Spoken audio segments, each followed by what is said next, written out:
Shalom Beberajá. Vamos a hablar del ayuno del 17 de Tammuz, que acontece el próximo martes 23 de julio, en el cual dan comienzo al periodo de Be-Ametzarim. Y es un día en que todo el pueblo de Israel ayuna como consecuencia de las calamidades que ocurrieron en ese día.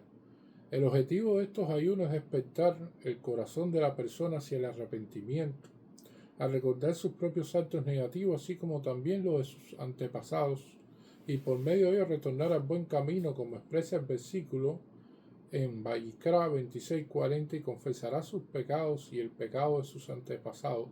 Cada uno debe utilizar estos días para realizar una introspección y arrepentirse, dado que el fundamento esencial de un día de ayuno es motivar a las personas a que se arrepientan. Y así se declara en el versículo respecto del pueblo de Nínive, en Jonás 3:10, y Dios vio sus actos. Nuestros sabios explicaron en la Gemara, en Taní 22a, el versículo nos dice que Dios vio sus cilicios y su ayuno, y si no sus actos, por cuanto el propósito del ayuno es hacer que la persona se arrepienta. Por lo tanto, aquellos que dedican el día de ayuno a paseos y se ocupan de cosas triviales e irrelevantes se aferran a lo secundario, dejando de lado lo fundamental, el arrepentimiento. Sin embargo, el arrepentimiento solo, sin el ayuno, no es suficiente, por cuanto ya es una estipulación fijada por los profetas y aceptada por todo el pueblo de Israel a través de las generaciones, observar estos días como días de ayuno público. En el calendario judío encontramos 4 ayunos de estas clases, a los que el versículo se refiere como el ayuno del cuarto mes, el ayuno del quinto, el ayuno del séptimo y el ayuno del décimo. Según nuestros sabios, estos meses son contados desde Nisan, de tal manera que los ayunos que se hace referencia son el 17 de Tammuz, el 9 de Av, el 3 de Tisrei son Gedalia y el 10 de Tebet. Estos son las 5 calamidades que ocurrieron en el 17 de Tammuz. Primera, fueron rotas las tablas de la ley cuando Moshe descendió del monte Sinaí y vio el becerro de oro con los ritos que lo acompañaban. Segunda, se suspendió la ofrenda del sacrificio diario en el primer Be-Amidash.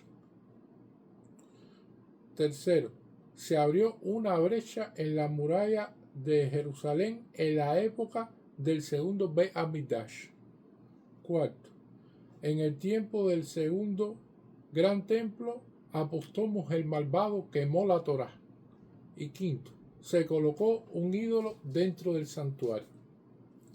Durante el periodo del primer Be-Amidash también se abrió una brecha en las murallas de Jerusalén en el mes de Tammuz, el día 9. Sin embargo, para no incomodar a la congregación en 2 días de ayuno tan próximos uno del otro, el ayuno se fijó solo para el 17 de Tammuz, por cuanto la destrucción del segundo Be-Amidash es considerada una tragedia de mucha más relevancia para nosotros.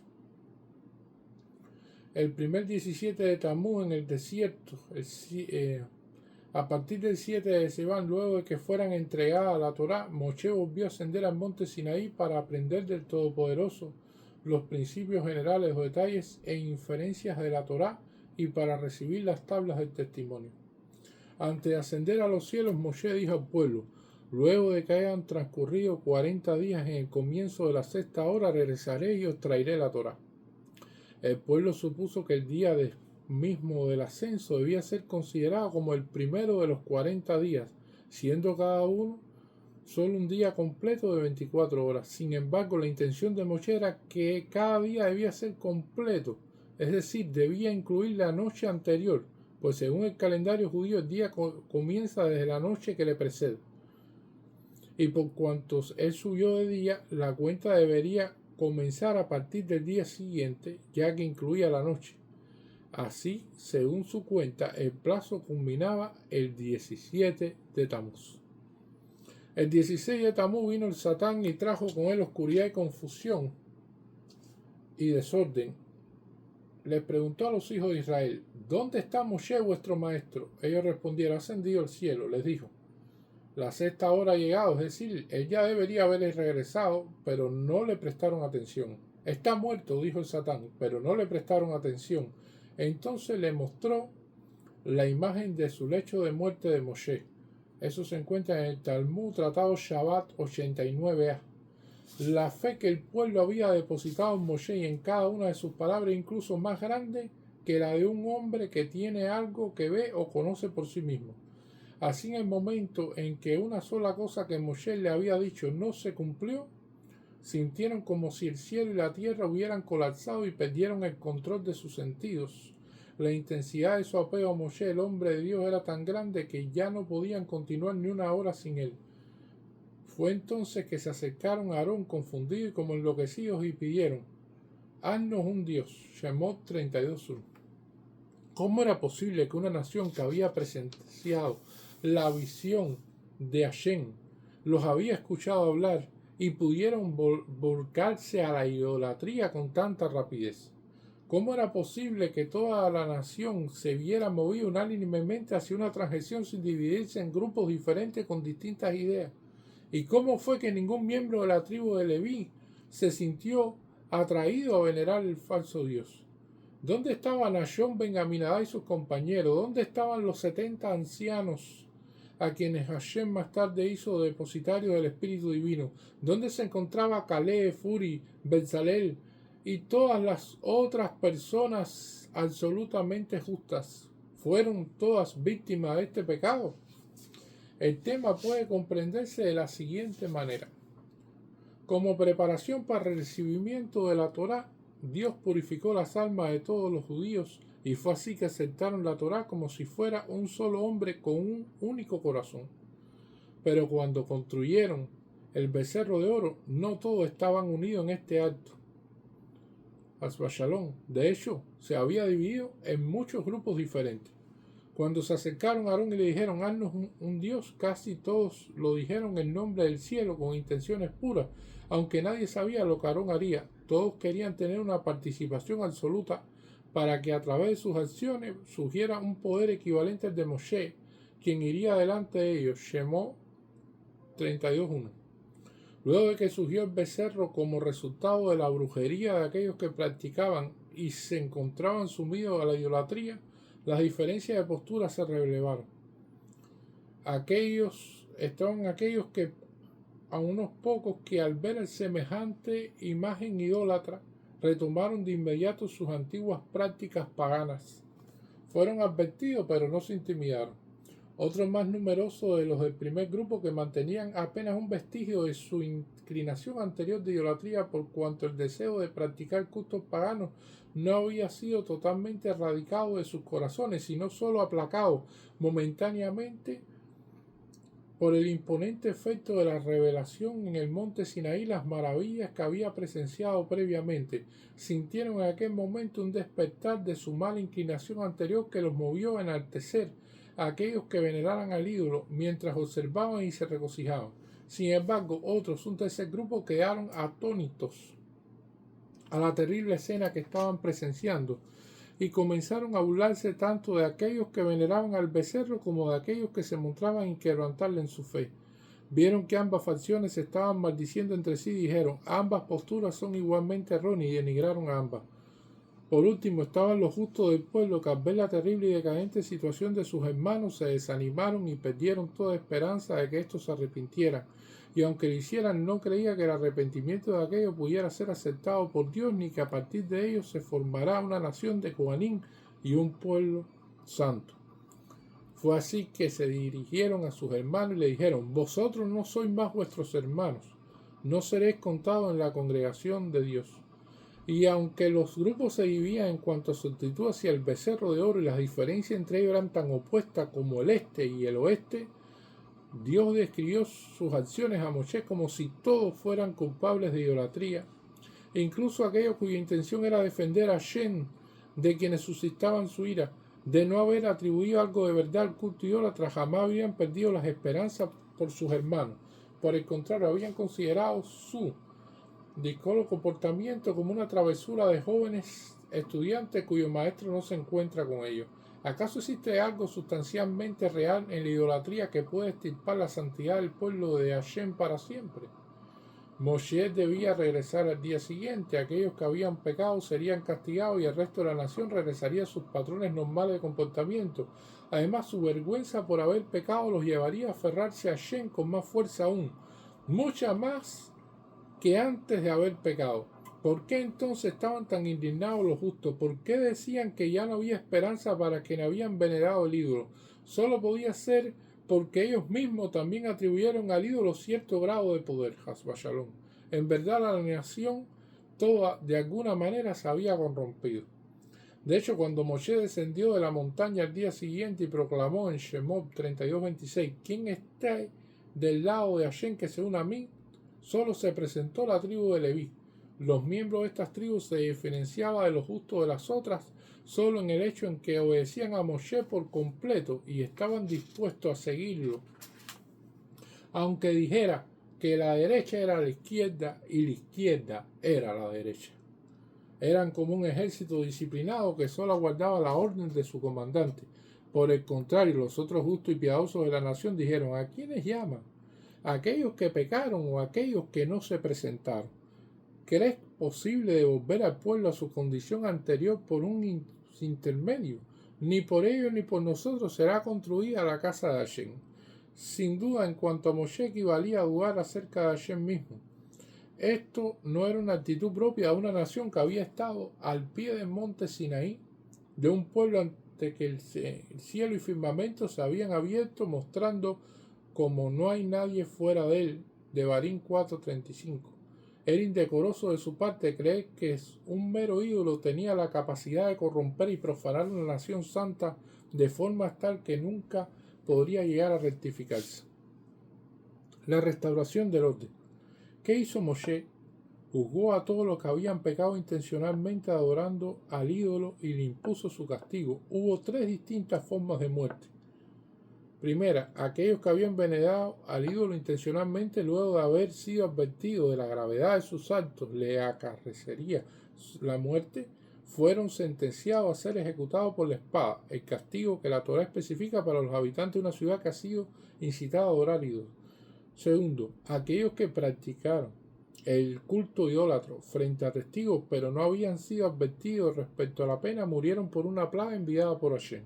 Y tercero, aquellos que veneraron al ídolo mas no en presencia de testigos y por ende no habían sido advertidos fueron examinados por las aguas de la Sotá que se daba a la esposa sospechada de infidelidad y sus estómagos se hincharon y reventaron hasta morir. El resto del pueblo, la mayoría, emergió sano y salvo, manteniendo su unión con Hashem, pues luego de aquella experiencia imponente de magnífica revelación en el monte Sinaí, no existe poder alguno en el mundo que pueda despojar al pueblo de Israel de su santidad inherente.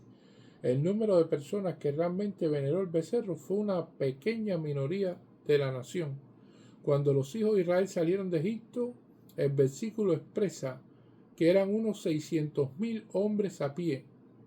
Bamidbar 11:21 y en el censo de la nación, a través de la cuenta de los shekel que habían donado para la construcción del Mishkan, 3 meses después del episodio del becerro de oro, su número ascendía a 603,350 personas. Así el número de personas que resultaron muertas como consecuencia del episodio del becerro de oro fue menor que el número de hombres que alcanzó los 20 años, edad a partir del cual era contado para este censo, entre Nisan, cuando salieron de Egipto, y Tisrei, cuando se realizó el censo mediante los shekelim. La rotura de las tablas. Cuando Dios entregó las tablas a Moshe, ellas soportaban su propio peso. Pero cuando Moshe descendió del monte Sinaí y se aproximó al campamento hebreo viendo el becerro que el pueblo había construido, las letras se separaron de las tablas, salieron volando y éstas se tornaron muy pesadas en sus manos. De inmediato Moshe se enojó y las arrojó con sus manos. Shemot 32:19. Miras Tanhumá de Kititza. ¿Cómo fueron rotas las tablas? Cuando Moshe subió al monte a recibirle y descendió, estaba muy feliz y contento. Pero al notar que los judíos habían pecado, dijo: si le entrego las tablas ahora, los obligaré al cumplimiento de mis votos muy importante y por su condición actual serían pasibles de la pena de muerte, por cuanto está escrito no tendréis otros dioses. Shemó 23. Entonces regresó. Los ancianos lo vieron y corrieron tras él para alcanzarlo. Moshe se aferró a las tablas y ellos también, pero la fuerza de Moshe era mucho mayor que la de los 70 ancianos juntos, como declara el versículo, y ante todo la mano poderosa. Devarim 34:12. Moshe miró las tablas y vio que las letras se elevaban hacia el cielo. En ese momento las tablas se hicieron muy pesadas, cayeron de sus manos y se rompieron. Otros sabios opinan que Moshe no rompió las tablas, sino hasta que Hashem le dijo, aprobando su proceder, que tú has quebrado. Shemot 34:1, o sea fortalecido. Y Asher escojajá, expresión que denota felicitación por haberlas quebrado. Y Al-Kushimoni 3:93. ¿Con qué puede compararse a ello? Con un rey que desposó a una mujer a quien escribió una ketubá, un contrato matrimonial donde se especifica los deberes del hombre hacia su mujer, que dejó en manos de un miembro del séquito leal. Más tarde se divulgaron informes difamatorios acerca de la fidelidad. ¿Qué hizo el funcionario del séquito real? Rompió inmediatamente la ketubá. Es preferible que su esposa sea juzgada como una mujer soltera y no como una mujer casada. Eso mismo hizo Moshe, dijo, si no rompo las tablas, el pueblo de Israel no tendrá existencia, como expresa el versículo en Shemot 22:19. El que hiciera una ofrenda a dioses falsos será exterminado. ¿Qué hizo entonces? La rompió y dijo a Hashem, ellos, los hijos de Israel, no sabían lo que estaba escrito en ella. Shemot Rabá 46:1.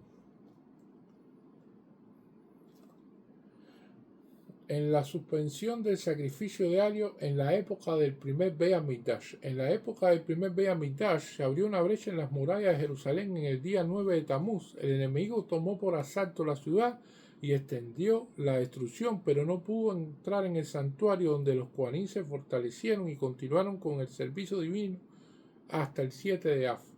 Con la irrupción de los enemigos en la ciudad comenzó una escasez de ovejas para el sacrificio diario, ya sea desde el 13 de Tamuz.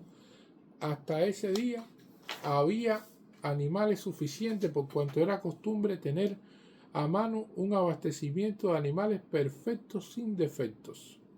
Para 4 días, el 13 del mes, los judíos que se encontraban en el patio del gran templo comenzaron a sobornar a los soldados enemigos que los sitiaban en derredor, pasándole dinero a cambio de ovejas, y así continuaron haciendo hasta el día 17 de Tamuz. En el Talmud Yerushalmi, en Tanit 4.5, se registra un suceso similar que tuvo durante el periodo del segundo Beit HaMikdash. Rabí Shimon dijo en nombre de Rabí Yehudá ben Leví, de Rabí Yoshua ben Leví. En los días de la ocupación griega, ellos, los judíos, bajaban 2 canastas de oro a los enemigos a cambio de 2 ovejas para el sacrificio. Una vez bajaron 2 canastas de oro y en lugar recibieron 2 cabras, las cuales no pueden ser utilizadas para el sacrificio diario. En ese momento Dios iluminó sus ojos y encontraron 2 ovejas en el depósito donde se guardaban los animales. Rabí Leví dijo, incluso en los días de ese malvado reino de Roma, ellos enviaban 2 canastas de oro y subían 2 ovejas. Una vez bajaron 2 canastas de oro y a cambio los soldados romanos le enviaron 2 cerdos. No lograron ascender más de la mitad de la pared cuando uno de los cerdos clavó sus pezuñas en el muro y fue lanzado fuera de Israel a una distancia de 40 parsaot.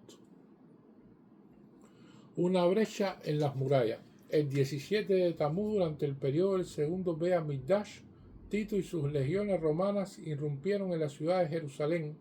Sin embargo, con respecto a la destrucción del primer Beit HaMikdash durante el reinado de Xisquiao, en el versículo de Jeremías 52:6 expresa, en el 4.º mes, en el 9.º día del mes, el hambre era aguda en la ciudad y no había pan para el pueblo. Se abrió una brecha en la ciudad y todos los hombres de guerra huyeron y abandonaron la ciudad de noche.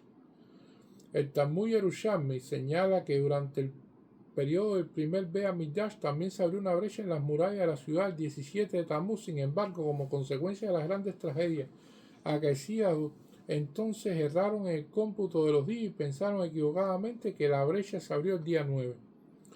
Pese a que Dios y su profeta, en este caso Irmiao, sabían que ello ocurrió realmente el día 17, no obstante, el versículo menciona que fue el 9º día del mes, tal como creyó el pueblo, indicando que de esa forma Dios estaba junto con ellos en su dolor y angustia, hasta el punto que incluso sus propios cálculos se habían vuelto confusos, por así decirlo.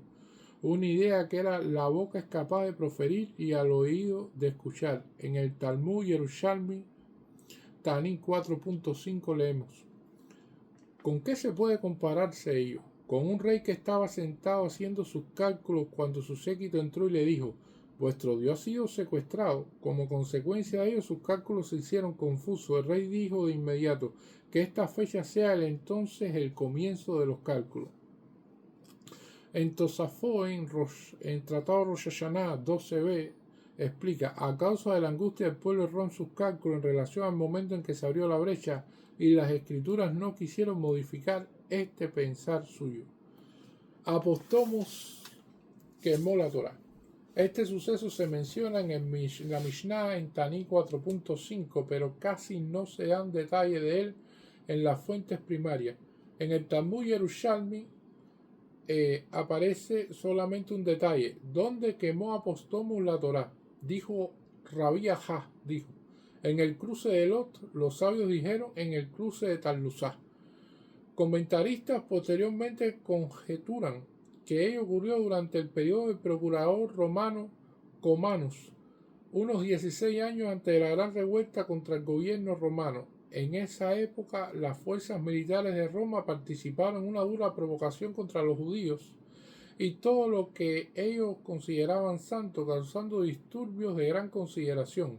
Respecto a este periodo, el eminente historiador Flavio Josefo escribe: luego de esta tragedia, en la cual 10.000 hombres fueron asesinados en el monte del templo durante un disturbio provocado por los romanos, un nuevo motín comenzó a causa de un robo en la calle real cerca del Bejorán. Una banda de ladrones asaltaron el cortejo de Stephanus, un funcionario real, y lo saquearon por completo. De inmediato, Comanus envió sus ejércitos a las localidades cercanas a aquel lugar y ordenó a los soldados arrestar a todos sus habitantes y traerlos ante él. Los consideró culpables del hecho y los condenó por no haber perseguido a los ladrones para intentar apresarlos. Uno de los soldados arrebató un rollo de la Torá de uno de los pueblos, lo rompió y le prendió fuego. En todas partes los judíos fueron presas del terror. Parecía como si toda la tierra a su alrededor hubieran estallado en llamas.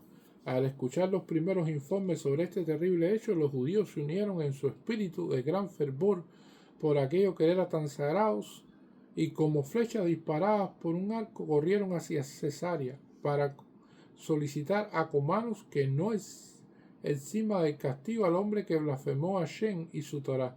El procurador comprendió que el pueblo no sería apaciguado fácilmente, entonces ordenó que el soldado culpable fuera traído a su presencia y colgado en la horca frente a sus acusadores judíos.